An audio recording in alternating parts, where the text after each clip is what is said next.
नमस्ते मित्रों, how are you.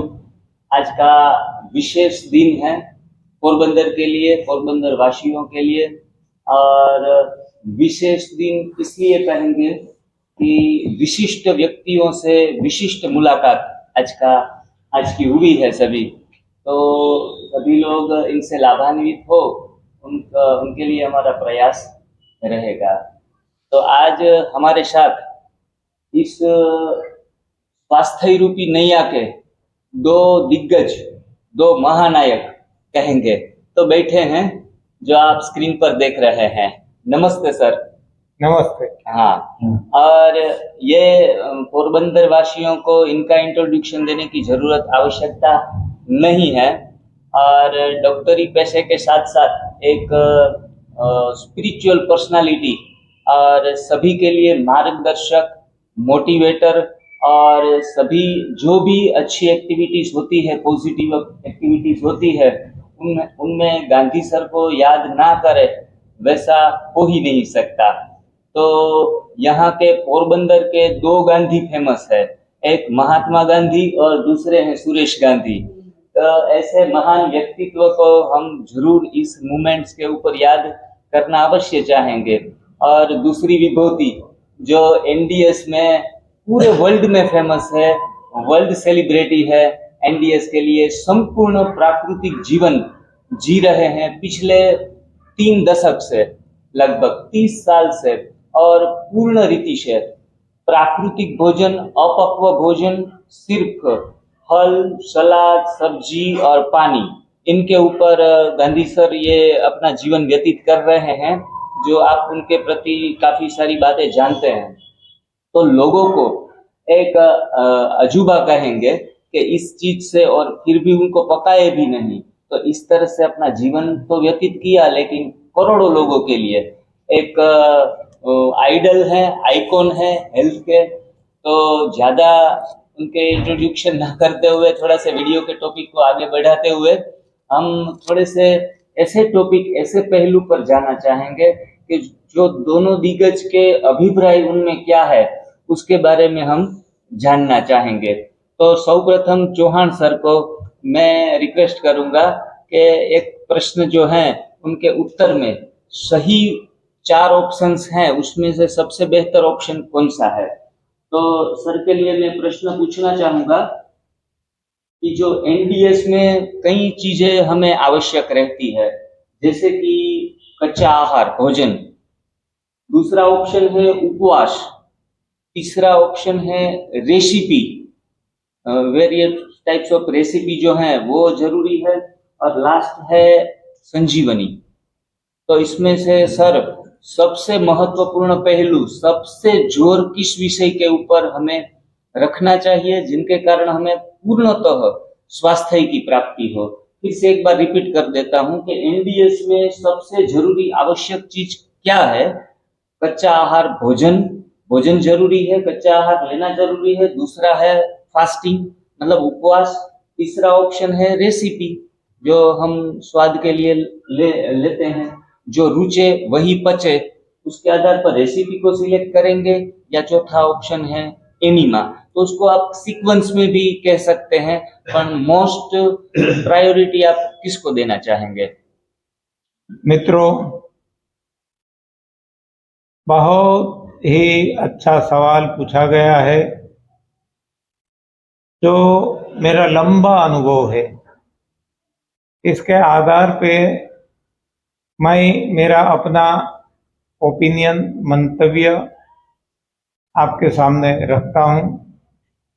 सही भी हो सकता है, गलत भी हो सकता है, कोई मान भी सके, ना भी मान सके, लेकिन अपना ओपिनियन है, अपने और करोड़ों लोगों के अनुभव के आधार पे।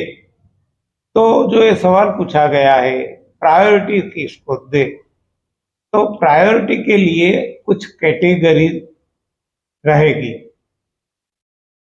जैसे हमें पता है कि कोई इमरजेंसी ऐसी आ गई, आईसीयू में डालना पड़ता है, कोई हॉस्पिटल सभी को आईसीयू में नहीं डाल देते।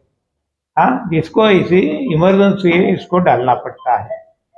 तो उसी तरह जो यहाँ सवाल किया गया है सभी के लिए कॉमन नहीं है, इट डिपेंड्स। मान लो किसी को ज्यादा शारीरिक समस्याएं हैं, रोग है, एक्सट्रीमिटी है, जीवन और मौत का सवाल है, तो वहाँ कोई व्यंजन नहीं, कोई रेसिपी नहीं, कोई कच्चा खाना नहीं, कुछ भी नहीं। लंगदम परम औषधम एक ही रहता है। और दूसरा वो है सफाई, यानी कि इंस्टेंट जो सफाई हो सके वो है जिसको हम एनिमा कहते हैं, संजीवनी कहते हैं। तो एक्सट्रीम केस है, हमने देखे हैं इसे बहुत सारे केसेस कि जहां डॉक्टरों ने जवाब दे दिया था कि कुछ घंटों का या कुछ दिन के मेहमान है, हाथ ऊंचे कर दिए थे, जवाब दे दिया था। ऐसे लोगों को, और जो कोमा में भी थे, इवन वेंटिलेटर पे थे, उनको तो और कुछ नहीं करवा सकते हैं, तो उनको हमने केवल और केवल बार बार लगातार एनिमा देते रहे, हम संजीवनी करवाते रहे, और वो जिंदा हो गए। जिंदा होने के बाद अब खाने की आवश्यकता आती है, तब हम कहते हैं कि जितना हो सके निर्जल उपवास करे, लंघन करे, फास्टिंग करे, और न रहा जाए तब ऐसी स्थिति में से जो बाहर आए हैं उनके लिए केवल और केवल जूस, रस। तो ऐसी कंडीशन के लिए ये स्थिति बनती है। ऐसी कंडीशन नहीं है, सामान्य रोग है, कोई क्रॉनिक डिजीज नहीं है, बीपी है, डायबिटीज है, दवाई से काम चलता है, अपना काम करते हैं, तो उनके लिए ये कोई इमरजेंसी सिचुएशन नहीं है। तो उनको सब कुछ जो भगवान ने दिया वो कुछ स्वादिष्ट बना के खिलाते हैं, वेरियस टाइप ऑफ व्यंजन बनाते हैं और खिलाते हैं, और साथ साथ क्लिनसिंग भी करते हैं, यानी कि एनिमा संजीवनी भी करवाते हैं। और थोड़ा सा जितना हो सके आसानी से इतना उठने के बाद उपवास यानी लंघन भी करवाते हैं, जिससे सारे रोग चले जाते हैं।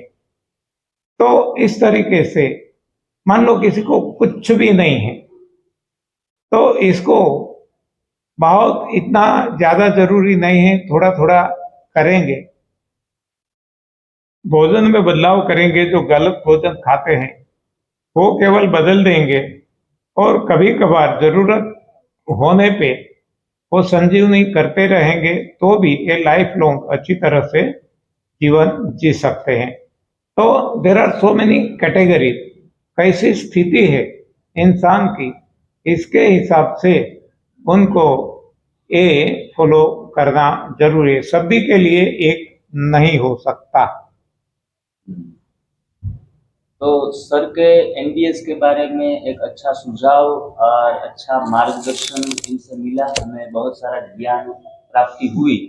अभी हम सुरेश गांधी सर को एक प्रश्न पूछना चाहेंगे, और एलोपैथिक एंगल से या फिर अपने कोई पर्सनल एंगल से, कुछ भी एंगल से आप सर उनका आंसर दे सकते हैं।